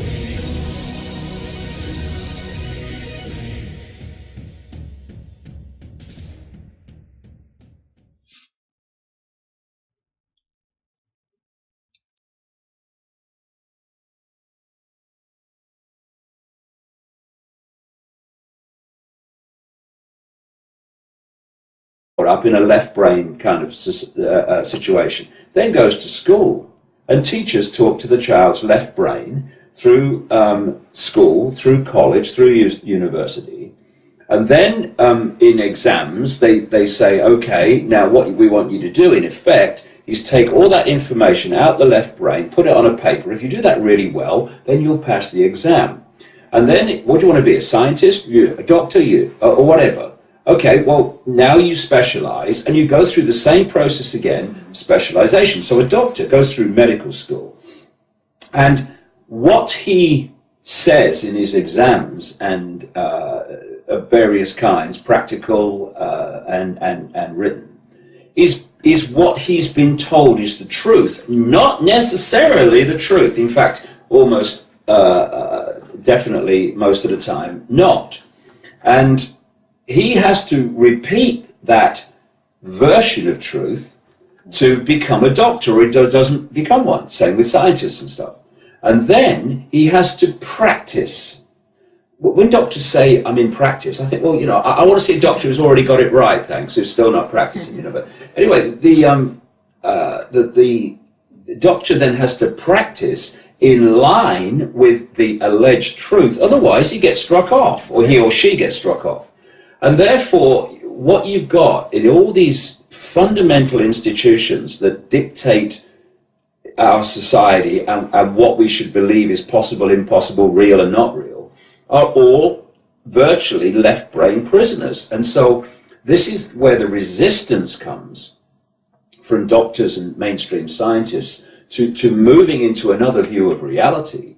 A, because it puts their own job and livelihood under threat if they go too far. And also because there are many psychological things that go on, like they have to start accepting that all that they've been taught to believe and all that they've believed and all the treatments they've been given, or many of them, simply are not only not the truth, but actually are very detrimental to the patient. So all this has to be absorbed and processed before they can start to move out and look at the world in a completely different way. The fact that more of them are shows just how powerful this energetic information changes, new epoch change is in its effect. Decision any education system can make is ban homework. If you can't tell children what they need to know when you've got them for those hours every day, 5 days a week, then get another bloody job then. Yeah. The idea of homework is ludicrous. You know what we're looking at, right? This is the perception change that so many people, I think, need to look at so that they can be aware of their own situation. They think they're free, right? So let's look at the freedom of incredible amounts of people, even in the Western world. They get up in the morning. They have to get up at a certain time because they've got to go to work. Why have they got to go to work? Because the system has made their basic needs in life dependent on earning money. Figures on a screen that are created out of nothing by banks, and then we pay interest on them, figures out of nothing. And if we don't meet the payments because we lose our job because the banks have crashed the bloody economic system, the banks throw us out of our home. Hey, we're free, honey. And then they get in a car and they drive to work. And I've driven into Los Angeles with people every day for 1 week, and they were almost orgasmic when the traffic jam didn't start for another mile down the freeway that it normally does, right? And you sit there, and you get to work and you're tired, you have to get to work at a certain time, and then you're in prison all day because you have to do what you're told to do. You have to keep the bosses happy. You can't leave until a certain time, right? Then that's when they give you parole for the evening. And then you get in your car and you drive back and you're in the traffic jams on the way home. You get home, you're tired, you're frustrated, you're stressed, and then you have your tea. Then you watch the Gogglebox, the oblong hypnotist in the corner of the room. The television. And it tells you what to believe about the world and reality, and it overwhelmingly yourself. And then you go to bed. You take a sleeping pill maybe because you're so stressed you can't sleep. Oh, doctor, I can't sleep. Why is it? Because you're stressed. Why are you stressed? Look at your lifestyle, mate. And then you get up in the morning and you get in your car, it all starts again. Oh, he's free, he's got a good job, he has, well, all right. Now, another part of this daily ritual is you come home, usually late, so you spend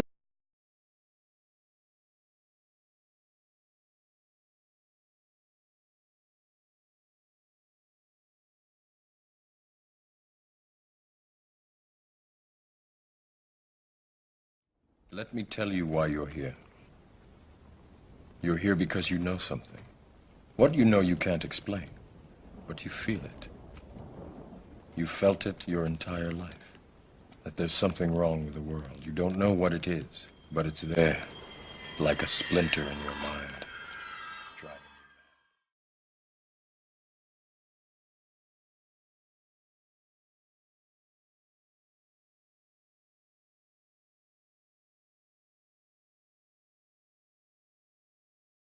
Where the idea has been to turn us into left brain prisoners. Even conventional science accepts that the left brain is where we get intellect, logic, physical worldview. Can I touch it, taste it, smell it? Okay, it must exist. In the right brain, you have the bigger picture, the connection with the cosmos. That's where the artist, the inspiration, the creativity comes from.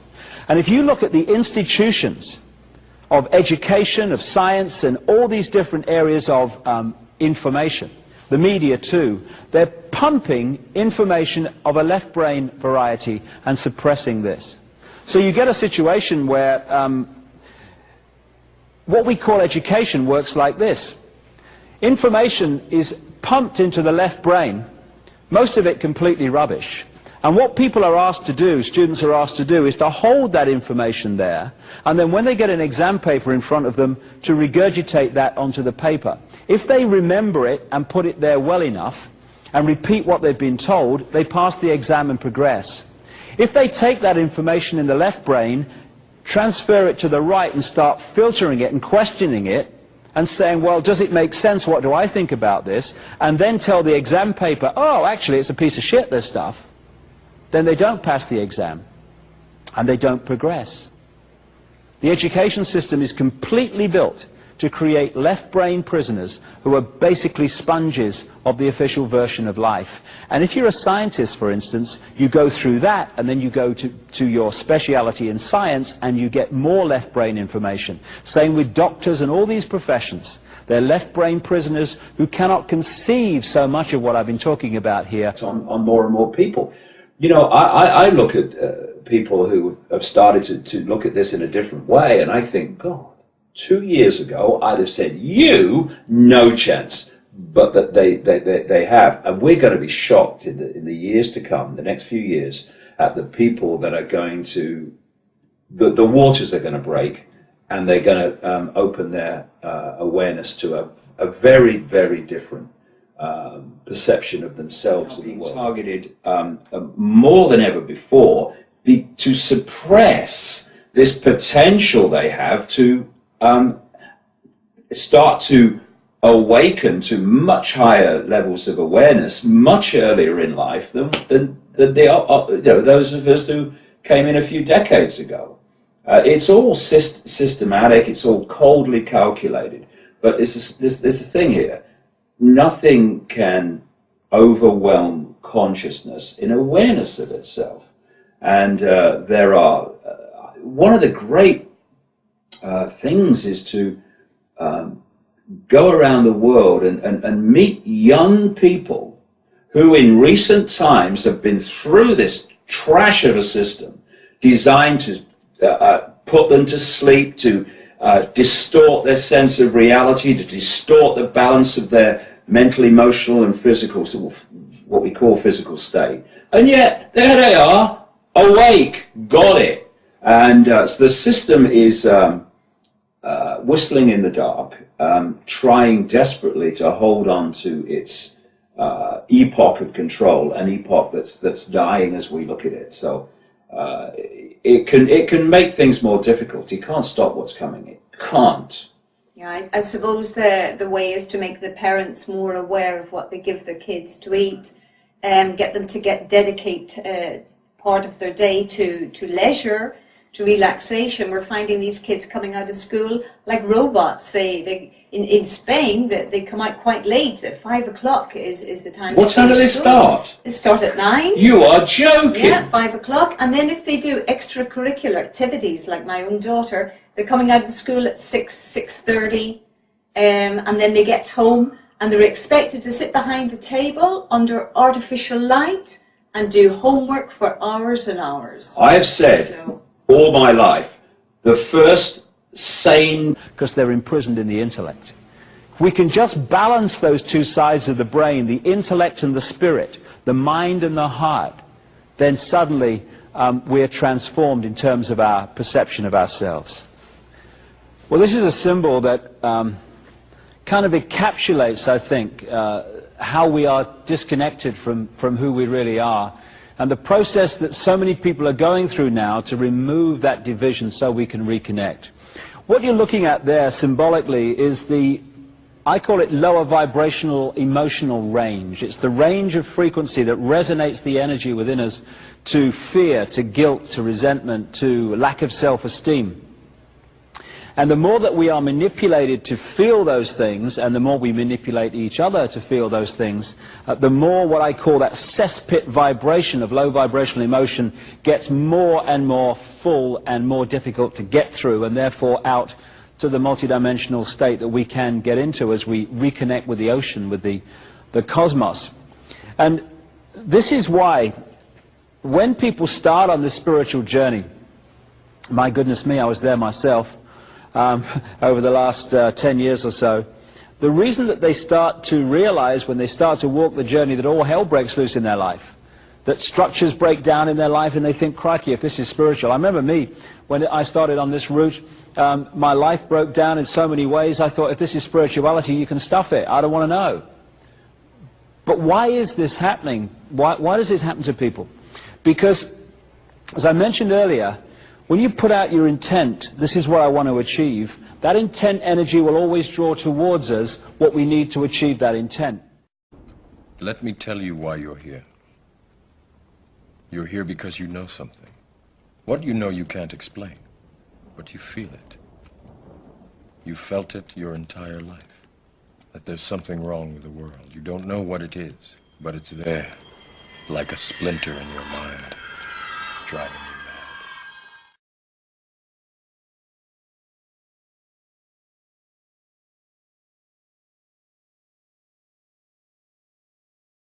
You're born into the world. Most people are born into left-brain families. That's not a criticism. Most people in the world are left-brain families. Why? Because that's what the system wants them to be and manipulates them to be. So the child comes up and gets brought